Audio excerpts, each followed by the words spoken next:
Есіне жетпеген сезім.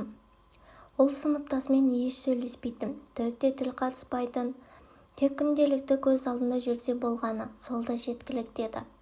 Ол бар уақытын жібектей шашы асқан, ыждахатпен өрілген сол бір қызға қарайлаумен өткізетін. Ол тақтаға шықса, бұл көз алмай қарайды да отырады. Тақтада тұрған Жанерке кейде өзіне тесіле қараған Қуанышты көргенде аққұба жүзі алаулай жөнелетін. Ол Жанеркемен бетпе-бет кездесе қалса болды. Қараптан-қарай қысылады, көзсіз, соқыр жандай алдындағы киінгені, жүріс-тұрысы өзіне соншалық жарасымды, қыз бойынан бір мін таппайды. Перизат дер. Өзгелерге қалай көрінетіні белгісіз, ал өзіне ақсүйектей текті, қол жетпестей арман көрінетін. Көздері түйіскен сәттерде ол ақырын ғана естілер-естілмес «Сәлем, Жанерке» деді. Жанерке де Қуанышқа күлімсірей сәлем деуші еді. Ал енді неге екені белгісіз. Кейде Жанерке Қуанышқа түк те назар аудармайды. Көрсе де көрмегенде қасынан құрбысымен бірге сөйлескен күйі тәкаппарлана өте шығатын. Қуаныш ол не үшін осылай назар салмай паң күйде өте шығатынына таң қалатын. Мүмкін ұнамайтын шығар, тіпті жақтырмайтын болар. Бірде алай-түлей боранды күні Жанерке мектепке тым көңілсіз келді. Ешкіммен сөйлеспеді. Сабақты тек беске оқушы еді. Бүгін тақтаға шыққанда сабақ айта алмай нашар бағалды. Бұл жайтқа бейне бір өзі кінәлі де. Қуанышта маза қашты. Іштей неге деумен болды. Не болды, Жанерке, көңілсізсіз ғой? Ештеңе, деді қыз. Қуаныш қазбаламады. Сол жауапты қанағат тұтты. 11-ші сынып. Ғасырға созылған бірақ зулаған күндер. Жаңа жыл жақындады. Дулати мектебі бұл мейрамды жылда тойлайды, ұлан асыр етіп. Бұл мерекені өткізуді Қуаныштар оқитын сынып өз мойындарына алды. Аз күнде сол кешке қызу дайындық басталды. Дайындықтан соң бәрі үйлеріне тарап кетті. Қуаныш өтіріктен бітпей жатқан жұмысы бар да ең соңында қалды. Себебі Жанерке де қайтпап еді. Ол ертеңгі дайындығын пысықтап жатты. Жұртқа тарап әбден сейреп біткенше Қуаныш сыртқа бір шығып, ішке бір кіріп, іште алас ұрды. Оны ешкім байқамаған шығар. Солай ойлайды. Сенді. Себебі газдағы шәугімде бұрқ-сарқ қайнап жатқан ешкімге білдіртпеген секілді. Сонымен ішке бір кіргенінде Жанерке қайтуға қамданып жатыр екен. Ой, Жанерке, деді ол. Басқа ешкім қалмаған ба не? Жан-жағыңа қараған Жанерке жоқ деді. Деді Қуаныш. Айтпақшы, қайтайын деп жатырсың ба? Кеш болып кетті ғой. Мен де қайтқалы жатырмын, бірге қайтады екенбіз. Шықса дала аппақ екен, әлгінде ғана қар қаулаған секілді.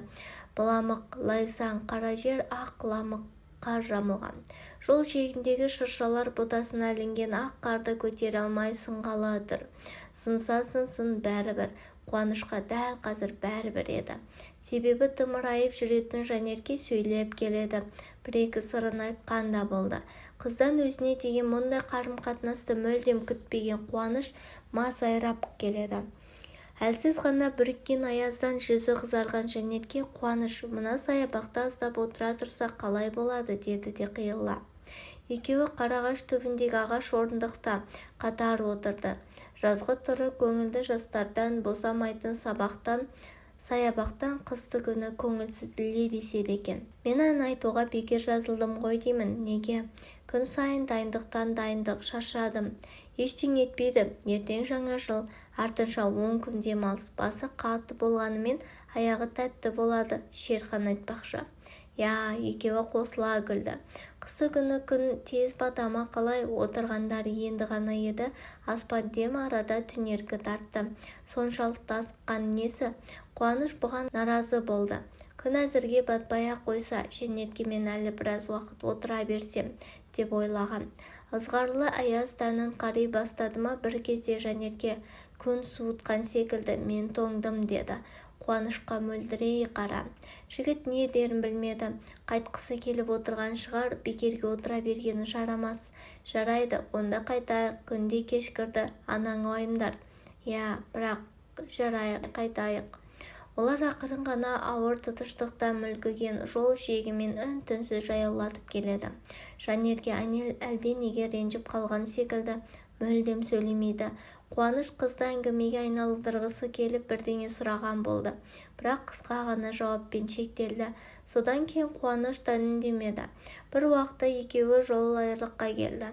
Мені осы жерге дейін жеткізгеніңе рахмет, Қуаныш. Ары қарай өзім барамын, сау бол, деді қыз. Дауысы сондай суық шықты. Жігіт сең соққан балықтай мең-зең болып қалды. Әлгінде ғана көңілденді, енді не болды? Бұлай қоштасқаны қалай? Әрине жақтырмайды ғой, ұнатпайды да, әйтпесе осыншалықты суық болар ма? Осылай жүрумен олар мектепте бітірді. Бүгін соңғы қоңырау салтанаты болмақ. Түлектер толқулы, олар қазір ортаға шығады. Сынып жетекшілері Зәуре апай: балалар, қазір бағдарлама бойынша түлектерді ортаға шақырады, дайын тұрыңдар, деді. Қуаныш ортаңғы қатарда тұрған болатын. Бір кезде алдыңғы қатарда тұрған Жанеркеге жанына келді. Не болды, Жанерке? Қуаныш, мен ортаға сенімен бірге шықсам бола ма? Абаймен сөзге келіспей қалдық, деді. Жәудіреген көзіне таңғы шықтай мөлдір жас кілкіпті. Жарайды, деді Қуаныш. Керек тұста өзгелерге қарсылық жасай білетін ол Жанеркеге ешқашанда қарсылық таныта алмайтынын несі? Кей кездері қыз алтында сасқалақтағанынан шып-шып терлейтіні бар. Не деген құдірет бұл? Ол дәл қазір асқар сезім баурайында тұр. Дәл жанында Жанерке, екеуі қол ұстасқан, саусақтары айқасқан. Алақаны ақмақтадай жұп-жұмсақ екен. Көз сабағындай нәзік саусақтар әлсіз ғана дір-дір етеді. Қазір бірер минуттан соң олар биылғы мектеп бітіргелі жатқан түлектер ортаға шығады. Бүкіл ел жұрт қол ұстасқан Жанерке екеуіне куә болады. Сол бір көріністі ойша көз алдына келтіргендігі жүрегі аттай тулады. Дәл қазіргі ерікпеген сезім буымен Жанеркеге бұрыннан бері еш жеткізе алмай келген сырды айтқысы келді. Жанерке, я, неткен әдемі, басында гүлге қонған көбелекте аппақ бантик. Өзге қыздардай шаш жайғанын көрген емес, қашанда өрілі жүреді. Және сол өрілген шашы өзіне керемет жарасатын. Мақта жүзі қандай нұрлы десеңші, қараса көз алғысыз. Жанерке, деді тағы көзіне тіке қарай. Я, не болды? Дегенмен аузынан шыққан сөздер ара ұясындай дуылдаған у-шуға жұлтыла берді. Бүгін емес, бәр сәті түскенде айтармын, деді де қойды. Көз түсті. Көзбен бірге көңіл күйлер де түсті. Бұлар қимай-қимай ауылдарынан кетті. Енді олар оқушылар емес, олар студенттер.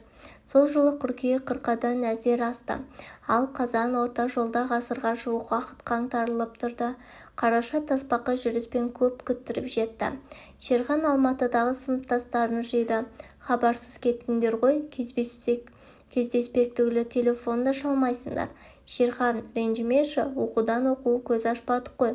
Сен бір мектепте сұмдық оқығандай сөйлейсің ғой тегі. Күніне ең болмаса бір-бірімізді бір минут бос уақытта болады емес пе? Жазда бір-бірімізді ұмытпайықшы деп едік қой. Сол уәде қайда қалды? Шерхан, ренжімеш енді, деп Әсел көзін төңкерді. Әсел көзін төңкерсе дүние төңкеріп сала беретін. Кездесу осылай басталды. Сол кездесуде Қуаныш Жанеркеге ұрлана қарай берді. Ол мұнтаздай таза, қалаға келгелі қызғалдақтай құлпыра түскендей, баяғы шаң топырағы бұрқыраған ауылдағыдай жұпыны емес.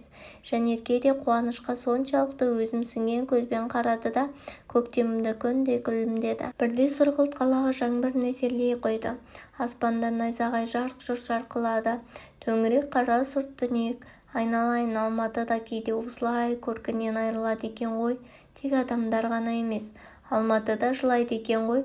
Жанерке сол күнгі жаңбыр тамшыларынан доңғалағы тайғанақтаған көлікте жол апатына ұшырады. Бұл хабарды Қуаныш бір апта өткенде бірақ естіді. Кешқұрым алқынға ауруханаға жетті. Сонадайда жерге жалғыз жарым сөйіл құрған Жанеркені көрді. Бұлайша денсаулығында ауыр зақым келмеген сияқты, тек бетінде бір-екі кішігірім жарақат іздері бар екен. Жүрісі ауырлау, аяғын сәл-пәл сылти басады. Қуаныш қолы қалтыра, жүрегі дүрсілдей қыз жанына келді. Жанерке, деді ақырын ғана. Сол кезде ол Қуанышты көргенде жанары жарқ ете қалды. Көздерінен сәуле ұшқын атты. Бірақ бір кезде әлгіні ғана жарқ-жұрқ кеткен көзіне жас үйірілді де, келдің бе? Өз-өзіне ие бола алмай, иығы селкілдей ағыл-тегіл жылады. жылама. Ол қызға жылама дегенмен өзі іштей жасыды. Көзіне жас келіп еді, қызға білдірмей сүрте қалды. Сол қыла басылғаннан кейін көзіндегі жасты сүрткен қыз: «Қуаныш, рахмет келгеніңе», деді күлімсірей. Сол мезет терең иірімді қарақат көздері қап-қара тұп-тұнық. Балаларды жанындай жақсы көретін Жанерке мұғалім болсам деп армандайтын. Құрбылары: «Жанерке, сен мұғалім болып қайтесің, одан да басқа мамандықты оқып алсай, білімің бар, ал мұғалім деген толып жатыр, аяқ алып жүре алмайсың» дейтін. Бірақ Жанерке мұғалімдіктен басқа мамандықты оқығысы келмейтін. Жанерке мұғалімдікті оқып, өзінің ауылы Дулати мектебіне мұғалім болып орналасқан. Ал Қуаныш болса, заңгер болып қалада Алматыда қалып қойды. Қуаныш ауылға бірер күнге келген еді. Сол кезде Жанеркенің мектепте жұмыс істейтінін естіді. Жүрегі дүрсілдей есікті қақты да жаймен есікті ашты. Қараса, Жанерке тақтада оқушыларға бірінші дүниежүзілік соғыс жайлы айтып тұр екен. Ол есіктің аузында тұрған Қуанышты көргенде аңтарылып қалды. Оны келеді деп мүлдем күтпесе керек. «Жанерке, сені 1 минутқа болады ма?» «1 минутқа ішке кірмедің бе?» «Айтпақшы, иә, қазір шығамын». Оқушылар апайларының сасқалақтап қалғанын жігіттен көрді. Сынып іші гуілдеп кетті. «Апайды көрдіңдер ме? Келген кісі кім? Біздің апайға не үшін келді екен?» Жанерке дәлізге шыққан соң Қуанышқа ренішін білдірді. «Сен ауылда жүр екенсің ғой, ал мен бұл жайлы мүлдем білмеймін. Неге?» «Ренжімеші, Жанерке, өзім кеше келдім. Сол бүгін сені біз оқыған мектепке мұғалім болды деп естідім». «Я, баяғыда мен мектепте оқып жүргенде сендерге мұғалім боламын деп айтушы едім ғой. Ал сендер мені қиялисың деп күлуші едіңдер». «Жоқ, мен ешқашан күлген емеспін». «Я, кешір, ештеңе етпейді, сол сені құттықтайыншы деп келдім», деп Қуаныш қолындағы гүлді Жанеркеге табыстады. «Әуре, болмай-ақ қоймадың ба? Рахмет», деп Жанерке қысылғанынан қайта-қайта рахмет айта берді. Сонда Қуаныш: «Рахмет, Жанерке», деді. «Не үшін?» деп Жанерке күлді. «Білмеймін», деді Қуаныш. Расында ол қызға не үшін рахмет дегенін түсіне алмады. «Есіңде ме, мен Алматыға ауруханаға түскенде жағдайымды сұрауға келіп едің ғой. Сол кезде әлі ұмытпаймын. Міне, бүгін сыныптастардан соң алғашқылардың бірі болып құттықтап келіп отырсың. Мені ұмытпай ылғи іздеп табатыныңа ризамын», деп Жанерке көзін жерден көтерді. Дәл сол сәтте Қуаныш екеуі бір-біріне қарап қалды. Айналдырған бірер секунд ішінде Қуаныш қыз жүзінен бар өзгерісті аңдады. Қыз маңдайына майда-майда сызықтар түсіпті.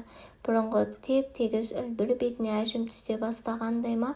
Осыдан 10 жыл бұрын шашын өруді бастаған Жанерке мектеп бітіргенше шашын жаймап еді. Бұл күнде ол беліне дейін жететін шашын қидырыпты. Қазір ол сол нәрсеге көңілі босай кететін баяғы оқушы Жанерке емес.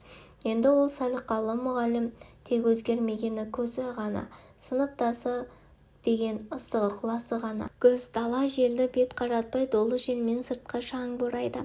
Терезе түбінде ағашты толық қалтыраумен жапырақтар ұйтқи соққан жел аяусыз жұлмалап жатты. Расында, Қуаныш сол күні Жанерке тұрмысқа шығатыны жайлы хабарды естігенде төрде аппақ көйлек киген Жанерке ғажайып ертегі көйлектегі сыныптасына көзі түскенде жүрек тұсы шымылдады. «Неткен әдемі еді», деді ішіне. Жер бетіне көктен түскен періштеге теңеді. Тамсана қарады. Қасында қап-қара костюм киген бір жігіт тұр. Іші ит тырнағандай азапты сезімді бастан өткерді. Осы уақытқа дейін мұндай сезімді сезбеген болар. Ол бір күн Жанерке дәл осылай тұрмысқа шығып кетеді деп ойлады ма? Ол Жанеркені қимады. Аққуды құзғын іліп алып бара жатқандай. Әттең, дәл қазір қолдан келер дәрмен жоқ. Неге сонша уақыт қасында жай ғана жүре берді екен? Әлгі жігітпен қай жер екен? Тіпті керісінше одан оқ бойы озық тұр емес пе? Жанеркені ұнатып қалғанын бар жүрегімен сезген күн-ақ сөз салу керек еді. Сонда қыз бұның сезімін қабыл алар еді. Әлде қабылдамас па еді? Жә, ол маңызды емес. Ең басты, қыз бұл жалғанда өзінің шын сүйетін жігіт барын біліп жүрер еді. Енді бәрі кеш. Той тарқар тұста Жанерке сыныптастары отырған үстелге келді. Көңіл күйі жоқ сияқты. «Құттықтаймын, Жанерке, бақытты бол, үбірлі-шүбірлі болыңдар», деп Жанеркені мәре-сәре болып құшақтады.